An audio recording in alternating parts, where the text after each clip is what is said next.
We're going for it.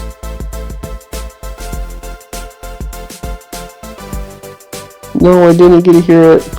Alright, well, you're just going to have to watch the video back later. I mean, I always do. So, this is the D&B Yu-Gi-Oh show. We talk about Yu-Gi-Oh and Yu-Gi-Oh accessories. My name is Dylan, and I'm your host, and I'm with Bader, as always. So, Bader, how's it going, man? I'm good. Just had one of the most games of chess that I've played in my life. Yeah, that was a very average game. Yeah. One of the games that did get played. Yeah. Well, on that note, today we're going to be talking about Yu-Gi-Oh locals and our experiences. However, I didn't play Yu-Gi-Oh locals this week, so did you? Oh, did you play? You didn't go to Edison, did you? Because we had Edison in another side event. I did not go to our main Edison. I went to a different store's Edison. Okay, so you have something to talk about anyway. It's Yeah. still the Edison format, and then you can at least go over what our other side event for the month was. But yeah, after that, we're going to be talking about future events. There's only one that I really saw, but it's going to be a pretty big one, so be on the lookout for that. And then some of the cards that came out recently, we're going to go over a little bit better than what we did last week. And then some upcoming sets to look out for. And at the end of the show, we're going to be having a discussion on some staple cards currently, or at least some what I would consider what we would consider staples for about any deck. Not all decks, but Yeah. Expect that. You decide. I mean, so yeah, being you're the only one that really has any locals chat. Why don't you start us off? Yeah. So the main locals that we usually go to, I opted out of going on Tuesday, just because Edison format is an okay format, but I just wasn't really feeling it. I played it 2 days or 3 days prior, so I was like, I had my 2010 for the month. So on Sunday, I played in a different locals Edison, and I did terrible. I changed up my Six Samurai deck list, and it was just not good. It was atrocious. I went 0-2, and then I just dropped. I just left. It'd be like that sometimes. Yeah, round one was actually pretty close against Vayu Turbo. Unfortunately, when you run out of Six Samurais in your hand, then you're just completely out of the game. And Icarus Attack is really good if you don't have Starlight Road. Yeah. And then round two was more so the reason, because I don't usually drop from locals even if I'm doing terrible. I'll usually finish the day out. Mm-hmm. But the judge was watching my match, and he's not a really...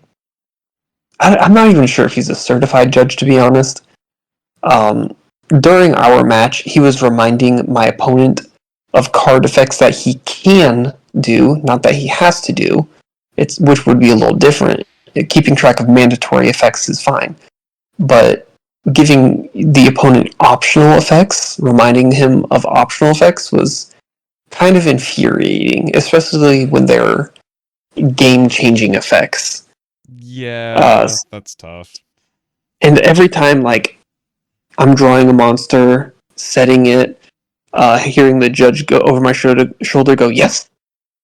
Because, I'm just not doing well, I guess. It was very discouraging. So, yeah, after round two, I just left. I wasn't having a good time. But then, like I said, on Tuesday, I just didn't particularly want to play it. No, that's fair. But for our Saturday locals, we had what our primary judge, I guess I should say, called Blitz Battle or something, Blitz Battle City, something like that. It's basically like if you've gone to any charity event where you can wager star chips, and he sets up a little star chip shop. We basically just did that. It was pretty cool. There was a regional the next day, so we had a lot more people show up Um, there was a lot of malice, like the deck, not anger. Yeah. A lot of blue eyes, and for the first time in locals, blue eyes made it to the top six or top six, top four, and you know, not every blue eyes player was at the bottom of the tables. Do we have to admit that blue is a good deck now? I thought it was a decent deck. I'll say it was a decent deck, uh, but I think it just required the right pilot. That sounds good. And for this locals, it fortunately did have a good pilot.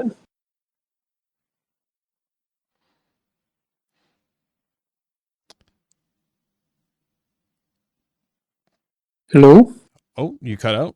Hello? Oh, my bad. Did you hear like Yeah. Yeah. I the mean info? that is sick. I'm honestly glad to, hear that someone's doing okay with blue eyes. It is possible. Go out there and have fun with your blue eyes decks because you got there's something there. And Yeah. oh yeah, go for it. Oh yeah, I was just going to say like, although it did do its showing, of course, Mouse versus Mitsugiri Raizal or Pure Raizal actually. Mouse versus Pure Raizal was the first and second place decks. Yeah. Yeah. That sounds about right. And both are really good decks. So that is not surprising that maybe a deck with normal monsters isn't gonna compete the best against that. So, Yeah. but doesn't mean it isn't cool. So, is that that about that all the? Oh no, actually, I did get to see the prize table at this event because I came in for a little bit. Um, and there was the full table playmat. Those are sick. I don't care what's on it. I want one of those eventually. Yeah, I did ask how much he would sell it for. He Mm-hmm. said about $300 or $400. And I Yeah. was like, let me get back to you on that one. Yeah, it's tough, It's, but I it's mean, cool, but yeah. yeah, those playmats are pretty cool. And then there was also a whole bunch of like stuff like lanyards and I think LARP promos. What else was There, there? there was a Battle City, or not Battle City, what was it? Uh, what are like the booster drafts? Where you like open packs and draft out of them? Oh, Battle interesting. something. Battle Pack. Battle Pack 3 Oh, was something that was on the prize table, which is really hard to find nowadays. Any Battle Pack stuff. that's sick, honestly. Like any of that old stuff, like that from old Yu-Gi-Oh. That's cool, especially like Yeah, draft stuff because like Yu-Gi-Oh's terrible for draft. Uh, yeah, that's honestly sick. yeah, it was pretty cool. I don't think anyone got it, so I almost asked him how much it was to buy, Mm-hmm. but I was kind of tired with having, what was it, 39 people at locals. I was ready to dip. Yeah, yeah, kind of being in charge of all of them kind of would be exhausting. So yeah, I understand that. It was still a good time, though. Still a good time. Oh yeah, oh always a good time when you get to see your friends. So if that's I mean that about wrap it up for locals then. Yeah, yeah. It was pretty chill week. That's always good. So moving on to events that are coming up in the near future. I think it's only a uh, a YCS. I didn't see And any it's a regionals. 3v3 YCS, isn't it? Yes, in San Salvador, it's a 3v3 team event. So, uh, yeah, get out there and yeah, with your homies and play 3v3. Hopefully, there's a stream for this one because 3v3 events are always fun to watch. Where did you say it was at? San Salvador. What country is that in? Yes. Oh, is that the country? It is the country. I don't know geography. I know a lot of Latin American and South American countries don't have live streams for their events. I think they mostly do written coverage. So if that is, it's not Europe or North America, I don't think it will have a live stream, unfortunately. Oh, I apologize. It's El Salvador is the country. San Salvador, El Salvador. Ah. But yeah. Well, it's gonna be unfortunate if there's no stream for that, but you know, it is what it is. Can't have them all, I guess. Yeah. But moving on to next week, there's a few regionals. It looks like there's 5. Los Angeles, and that one's going to be 600 players cap. One in Idaho that has an 80 player cap. The next one is in Indianapolis, has a 520 player cap. One in San Juan, and that has a 240 player cap. The last one being San Antonio, Texas, with 260. So get out there, and that's next week. So the 8th. Go out there and play some Yu-Gi-Oh. And to play Yu-Gi-Oh, we're gonna move on to some product, the stuff that's came out. I just moved right over to the Yu-Gi-Oh page. So we've been playing with Supreme Darkness for a little bit. The last 2 things that have come out are the structure deck for Blue Eyes White Destiny, and then the OTS Pack 27. Officially, it says on the page that they come out on the 26th. So get out there and get the Ultimate Sage of Blues, or Sage with Eyes of Blue, or whatever it is. Yeah. What was the other ultis? Does it say on the page? I cannot remember. It does not say on this page, but that's actually kind of funny, being it comes out today, but it doesn't actually say. Can I click on the page and see what the... Oh yeah, I can click on it. Okay. But it does not have it listed. Gotta love that. Thank you, Konami. I'm pretty sure I heard that, what's his name? Something Sequence. What is that archetype's name? Fiendsmith Sequence. I thought I heard that was a super in the in this OTS. Oh, well. Yeah, I mean, I didn't have a picture like ready to go. Maybe I can find it. But we'll find it for next week, and then if you don't already have the cards, we can show off the cards in the rare. Oh, right. But yeah, then also you can get those, but specifically the Sage of Eyes of Blue for your Blue Eyes White Destiny structure decks. So now you can get an ulti of a pretty good card, honestly. But yeah, Blue Eyes decks come out now. We have to admit it's good. I mean, maybe not the best, but it is better than just the bottom of the tier, worst of the worst decks. Definitely got something there. It is definitely a contender. I mean, there's just a lot of things you can do. Just make let's see, hold on. Yeah, I'm just kind of scrolling through the page. See, the stuff that they're showing off in the structure deck is just like not the reason why the structure deck's so good. Oh, that's gonna bring me back to this same page where the structure deck's not listed. God. Yu-Gi-Oh, come on, man. That box came out like, or the structure deck came out like a week ago. They don't have it on the list. They don't have the cards listed. No, I mean, this structure deck's really good because it just has a lot of hand traps in there, like at common. Oh yeah, and that's. I mean, obviously the hand traps for modern format is really good, but for someone who's trying to play in a format like Common Charity, oh yeah, like how I kind of want to play in it. Oh, it's a dagger. Nibiru's in there. Ash and Effect Veiler have already been in the format, but now Infinite Impermanence is in there, and that's just crazy. Called by the Grave is a common reprint. It was really nice, to be honest. You can never have too many printings of Called by the Grave. Yeah. I mean, having a reprint of Ash Blossom too at common is always nice because that card is kind of a card that creeps up in price. Oh yeah, Because good card. and then like just other random cards that are like in here as well for again for like a common charity format. I think this is the first time Blue Eyes Alternative White Dragon has been printed as a common. Oh, okay. So it could make Blue Eyes and like Blue Eyes Chaos Max Dragon like a potential meta quote unquote contender for common charity, which is kind of cool.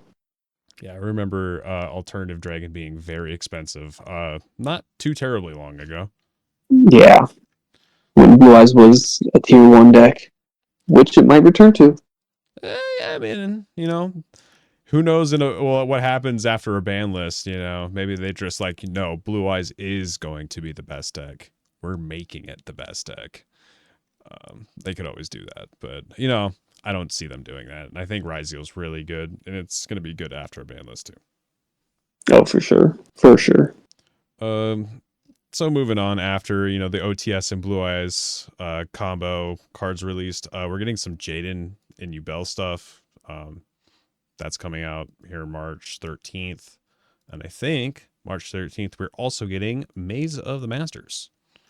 And that's the set with the Galaxy Tachyon stuff. Kaiba's other, what is this? Trickstar stuff, Performage cards, as well as the like Odin stuff. So that's coming out in a couple weeks.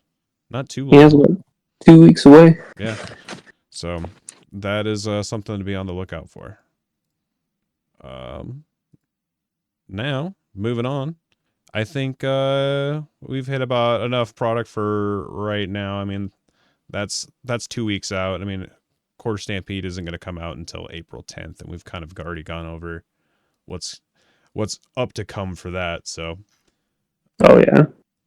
Now I think we can move on to our topic of the week. This one. All right. Yeah, move on to topic of the week. And it's going to be modern staples and cards you just gonna like put in your deck. If you don't have these cards in your deck and you need cards to put in your deck, what are the cards you should be thinking about? And that's what we're going to talk about today. So I have a list of 10 cards. And how many cards did you come up with? I initially came up with 9. Okay. And then as I was like typing the list out, my girlfriend was over my shoulder and she's like, well, what about this card? And I was like, I completely forgot about this card. So I did manage to get to 10th because of her.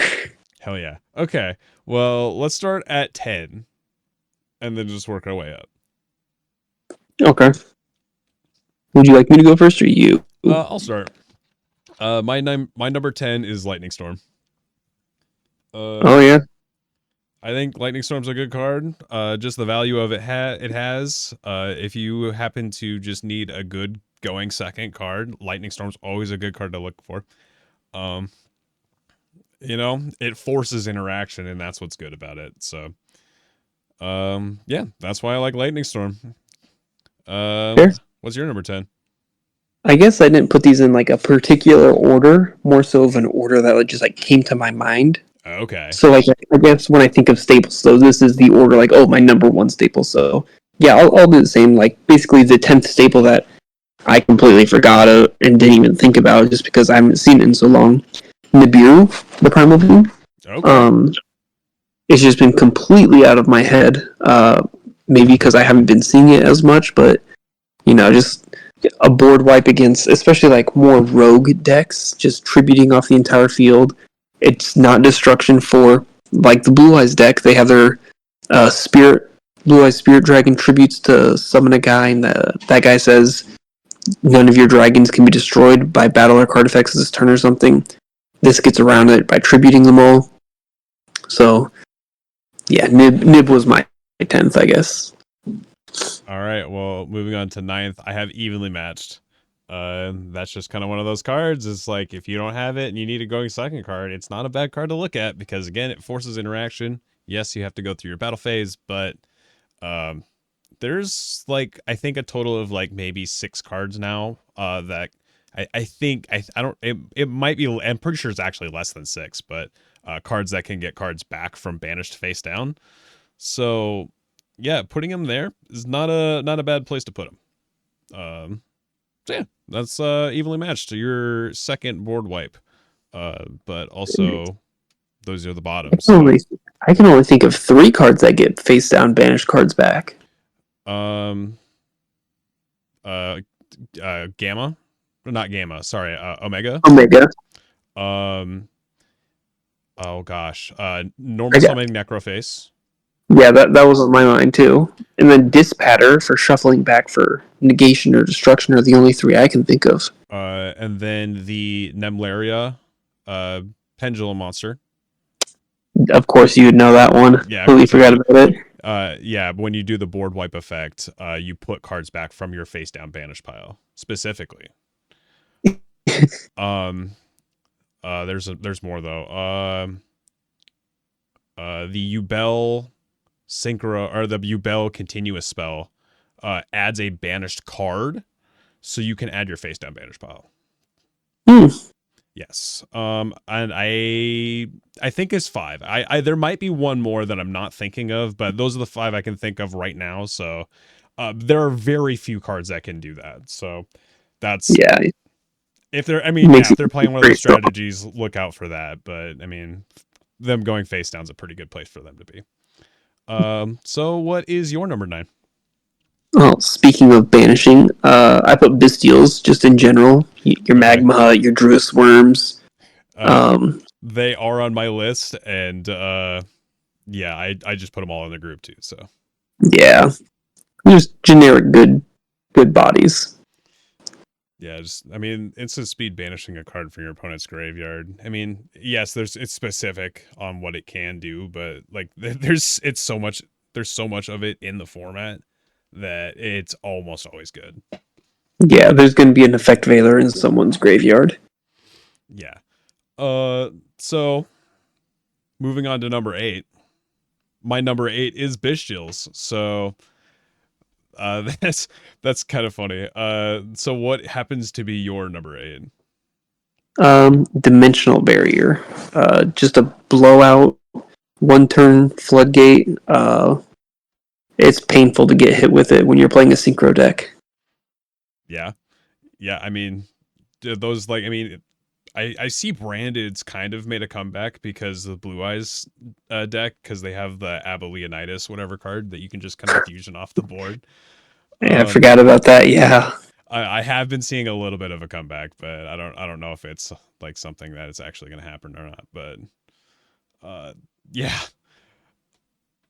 Uh, so yeah, What is Dimensional Barriers pretty good. But yeah, moving on to number 7. My number 7 is Effect Veiler. I think okay? yeah, I think it's. I mean, I think it's a really good card.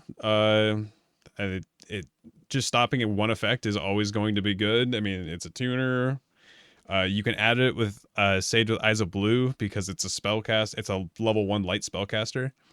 I think it's just a level 1 light tuner. Was what it looks for. So you can do that. But yeah, I mean that's where I put Effect Veiler. So I also had Veiler on my list just a little higher. mhm. Um, for my number 7 spot, actually, I put Triple Tactics Thrust. Okay. Being able to search for stuff like your Dimensional Barrier going first, like if you get hand trapped, it kind of does shut you down. For example, like Branded. Like you said, if you're playing Branded, let's say you activate your one of Branded Fusion, it gets Ash Blossomed. I remember when people were main decking Thrust to set the trap fusion duplication. Mhm. I think Thrust is a staple whether you put it in your main deck or your side deck. It's still a staple card that you're going to be playing more likely than not. Yeah. Just I remember a time when you just like you'd activate a Rise Heart because you had to activate it, and then they're just like, all right, cool, thrust. Yep. Say goodbye to your stupid monster. So yeah, thrust, very good card. Um, moving on to number 6. My number 6 is Dominus Impulse. Uh, Ooh. that card's really good. I don't know, just being able to activate a trap card from your hand, uh, is busted. Like Yeah. there's, I mean, there's not much to say about it. It's just it is really busted. Like Yeah, because you're I considered the Dominus, both of them, for my list as well, but I thought that the other ones that I came up with might have been just a little more, in my opinion, favorable. okay. Yeah. All right. Well, yeah, no, I mean that's why I think it is. I think they're good. But moving on to your number 6. What do you got? Um, Another staple that does not belong in the side deck or the main deck is actually an extra deck staple, I feel like. SP Little Knight. Ooh, That card is such a powerful extra deck tool that's so easy for any deck to get into. Uh, if you if you're not like playing the Fiendsmith engine, just any two monsters, turn that into an SP Little Knight for interaction on both players' turn is just. I feel like it's a. If you can fit it into your deck, you have to fit it into fit it in your extra deck. You have to play it because it's just so powerful. oh yeah, I absolutely missed extra deck monsters on my list. So maybe we can have a whole nother list for that because like that's I'm sure there's plenty of things we can come up with. Oh yeah, the extra deck's so powerful. Oh yeah. So yeah, I mean that's a pretty good number 6. So yeah, moving on to number 5. I have Nibiru. That's where I had it. So I just had it a little bit higher than you did. And I think specifically just because I think it's really good against Rogue, and like it is kind of just like a gatekeeping card. It's like you have to be able to beat Nibiru or your deck's not good. Yeah, no, it's completely relatable. Um, where you had Nibiru, I actually had Effect Veiler placed a little higher than Nibiru at my 5th place. Okay. Uh, for me, Veiler is just so good because yes, it's only during your opponent's main phase, but it's not once per turn, like or once per chain. Essentially, like how Infinite Impermanence is, you can only play one going second at a time because you can't control any other cards on the field. Right. Um, and it is bestial food, which is unfortunate if your opponent is playing them, but Effect Veiler being able to, like you said earlier, like quick play negate any monster effect is just so good. It really is. So yeah. All right. Well, we've kind of gone over those. So moving on to number 4. I have Dimensional Shifter. I Uh, Yeah, I put it on the list because I think it is a really good card, and I think if your deck can play it, it should play it. Um, it only works for the first 2 turns of the game, but obviously, I mean, those are the two most important turns. Um, I don't know. It is really good, and if your deck can facilitate it, and this kind of actually something I'll say about Shifter right now is I don't know if it is actually good. I don't think it's actually like modern staples spot number 4 worthy. Just because the meta is not in a good place for Shifter in specific matchups, and it's like the best decks. It's not great against, but it is really good against like the like bottom half of like tier 1 tier and like most of all tier 2. So it's kind of it's another one of those gatekeeping cards if you have to be able to beat Shifter to be a good contender in the meta. yeah, no, I can understand that. Like Malice sometimes does play Shifter, sometimes it doesn't, but it's definitely a very strong card right now. So what is your number 4? Triple Tactics Talent. I have been drolled many, many times. So like right off the bat, I'll throw down the talents, try to look at my opponent's hand, scope out any other hand traps I can see, and then under droll I'll try to make whatever board I can make. Maybe it's a Sheehan negate pass. Maybe it's the full Fiend Smith combo since that doesn't search unless you're using a engraver. Um, I think Talents is pretty strong. Yeah. See, those are both cards I missed out. So maybe those could have been 9 and 10, but the Talents and Thrust. But Yeah. those are really good cards. Those are definitely things you should be looking at. So moving on to number 3. Number 3, I have Droll and Luckbird. Oh. Yeah, I think the card's really good, and I think it's just good against a lot of decks. Yeah, Droll is really strong. I personally did not put it on my list because the amount of decks that can play through it pretty well. But it is, like you called Dimension Shifter, really good gatekeeping for the lower end of tier 1 into tier 2. Like, pretty much any deck that I played hates Droll and Lockbird, but what is it? Ryziel, it gets hit by Droll a little bit, but they can usually still set up their detonator. Uh, Maybe they have a field spell if they didn't do any searches prior. But that doesn't mean that Droll and Lockbird's still not a really strong card. Oh yeah, absolutely. All right, well, what is your number 3? Infinite Impermanence. I thought this was a respectable spot for it in the top 3. One of the OG traps that you can activate from your hand going first or second. Yeah, no, Infinite Permanence, really good. So moving on to number 2. Number 2, I put all the Molcharmies together, and this is where I put them at number 2. I didn't even think of putting Molcharmies in my list. Yeah, well, here you go. If you can play Molcharmies, play the Molcharmies because they're all Max C. Max C's busted, right? Drawing extra Yeah. cards is really good. Dang, I can't believe I didn't think of them. Well, I'm glad I did at least. Yeah, no, that's really it though. It's just like, I mean, whatever meta, like, I mean, obviously, I'm for modern staple, like, not all of them are going to be good all at once, but they are all good in specific matchups. And obviously, meta to meta, one of them is going to be better than the other. But in a group, they're all really good. Oh yeah. So yeah, for my number 2 spot, I put a card that counters your Molcharmies with Call by the Grave. Oof, yeah. See, Call by the Grave. I've been hit with a Fubulous, and I said, when I was going first, I've had this instance at locals where my opponent said, during your draw phase, I'm going to activate Fubulos. I was like, no response. And then they chained a second Fubulos. I'm like, huh. On that one, I'll go Chain Link 3 Call by the Grave. So they just went -2 for nothing. And that felt pretty good, that Call by the Grave. So that's why it's my number 2 spot. Yeah, Call by the Grave has like one of those things where it's like it hasn't really left lists since its printing. So that's the sign of a pretty good card. Yeah, sometimes it's in the side deck, sometimes it's in the main deck. I personally prefer to keep it in the main deck, but it's such a strong card.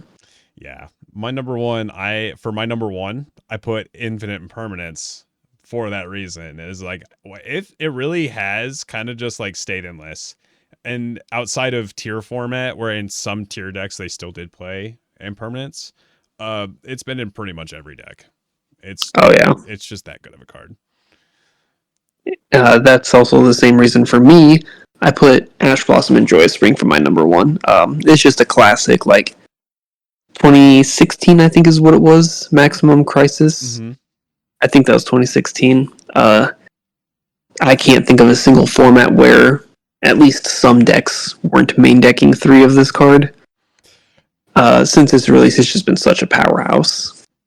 So, and that's just a testament to say we all thought we came up with 10 cards, and there was still more cards than, like, this list can't contain how many good cards there are right now. I won't say exactly right now, but just in general, good cards there are. And coming up with a list, I'm sure if we were coming up with a list of 10 right now, I'm sure my list is definitely different than what it was, like an hour ago when I made this. Oh So yeah, that's I'm sure there's more power spells I could think of. Your forbidden droplets I didn't even think of. yep, Your pot of prosperities. of course. Yeah, there's just infinite. I won't say infinite. There's a lot of good cards. So I think maybe the best thing to do is if you're deck building and you haven't found the right amount of cards or find the right specific amount of cards, find inspiration. Go find a list online and see what they're doing. Go to YGO and see what the people online are doing. Like, I say YGO, I mean EDO. Go to Dueling Book and try to find some matches. Like, just see what people are doing. You know, there are going to be people out there showing you what's going on. Yeah, and there's so many like you said with the mulch armies. Yeah, they're a little price restrictive, but there's so many good alternatives. If you can't play like the mulch armies to try to draw when your opponent summons, you can play the counteraction like Nibiru in the main. They're summoning so much, so why not hit them with a rock? Yeah. Yeah, there's like that's it though. There's so many good cards out there. Yes, maybe you can't get one, but don't feel bad because like I said, they just printed Nibiru as a common, so like it shouldn't be that hard to find now. Nope, it's just a couple bucks out of locals. Get yourself a Nibiru, some effect failures, an Ash, even a decently meta deck. Yeah, get yourself some interaction, and then don't draw dead. Yeah. That is the Yu-Gi-Oh experience. Well, I think that was a good discussion. I think we've talked long enough about staple cards. We came up with a list of 10, and now we've come up with probably I don't know, like 30 cards, and we could threaten more, but I think we're good for now. So Yeah. we're gonna move on to saying goodbye. So how do you have any parting words for before we end the stream? Floodgate responsibly. That's one thing. That's the big one. Putting that shifter in my head's getting me paranoid for Tuesday. Made you think a little bit now. Yeah. Well, Another good card, cross out. I'm gonna have to put that in my deck. oh yeah, another staple. Oh man. So for Vader and myself, I'd like to thank you so much for listening because honestly, I mean, I'm going to be doing this anyway. I'm going to keep going and making stuff, but it means so much to have people come out and listen because you know, it Thank does. you all. It really does mean a lot. So if you want to listen to the podcast live, we are doing it at 7 on Thursdays, at 7 p.m., and that is Central Standard Time. So yeah, I mean, we're gonna shoot for 7. It might be a little bit later because I'm bad at picking a time and actually sticking with it and making sure everything's working. But we're gonna do it. There's always a chess game first, so you get to understand what Bader and I are talking about when we're talking about the chess game in the intro. But then if you can't catch us on Twitch at 7 on Thursdays at Central Standard Time, you can catch us on YouTube the next day at noon Central Standard Time. And yeah, that's gonna wrap it. So what I'm gonna say is support your local game store. It's where you play games and you meet new people. And if you're lucky, you might just see us there. All right, everybody, have a good night. Bye. Bye, everybody. Bam. Putting the outro on now. We got some music. Woo-hoo. I don't know. I mean, it's just stock music. You like it, Comtech? I don't know what that is. That's what this is right now. I can't hear anything through Discord. I know. I can't hear anything myself, but it's playing. Just drop the beat. I'll spit some bars over it.